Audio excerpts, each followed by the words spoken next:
P-47 Thunderbolt, the thunder that broke the Luftwaffe.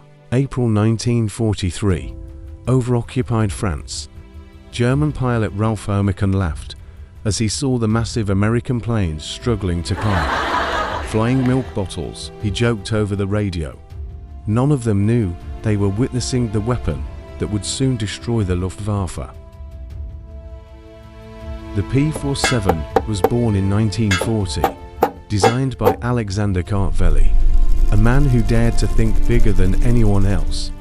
He called it a dinosaur with good proportions. At first, American pilots hated it. It was heavy, clumsy, and dangerous to handle. But those who mastered it discovered something extraordinary, a monster that could not be killed. In April and May 1943, the P-47 entered combat for the first time. German pilots mocked it as slow, overweight, and easy prey. They had no idea that the flying milk bottle could take hundreds of bullets and still return home. What began as laughter would soon turn into fear.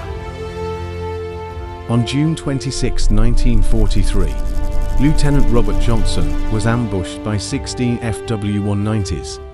His P-47 was hit more than 200 times. Oil, smoke, and fire filled the cockpit. He tried to bail out, but the canopy was jammed. And yet, somehow, he made it back to England. When engineers counted the holes, they stopped at 200. The Germans couldn't believe it. The Thunderbolt refused to die. That day, the Americans learned something new. Survival was not about turning or climbing. It was about power. Commanders changed tactics: dive, fire, and climb away. When 8.50 caliber machine guns roared, the sky became a storm of lead. German pilots who survived called it the Wall of Death. By 1944, the P-47D arrived, faster, stronger, more terrifying. Its new paddle blade propeller could tear through the air like thunder. German soldiers on the ground gave it a name: Donnerschlag, the thunderclap of death. When they heard that sound, they knew death was coming from above.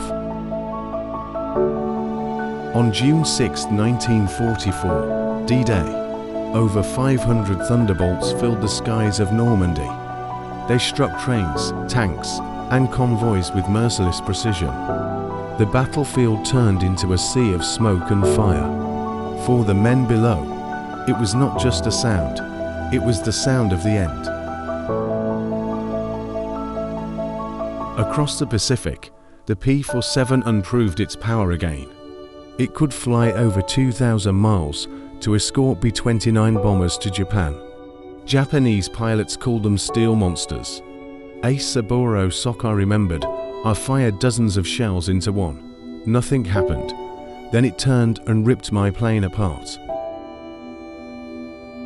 Behind that thunder stood the might of America. Factories worked around the clock. One new P-47 rolled out every hour. Every pilot trained for hundreds of hours before flying into battle. By 1945, the Luftwaffe existed only on paper, buried under an avalanche of steel and fire. Years later, German General Adolf Galland would say, "We laughed when we saw them bring a bomber and call it a fighter. But the Americans didn't build European planes. They built American ones, strong, rugged, and unstoppable." When those 8.50 cal guns spoke, all laughter stopped. The thunder had spoken, and the sky belonged to America.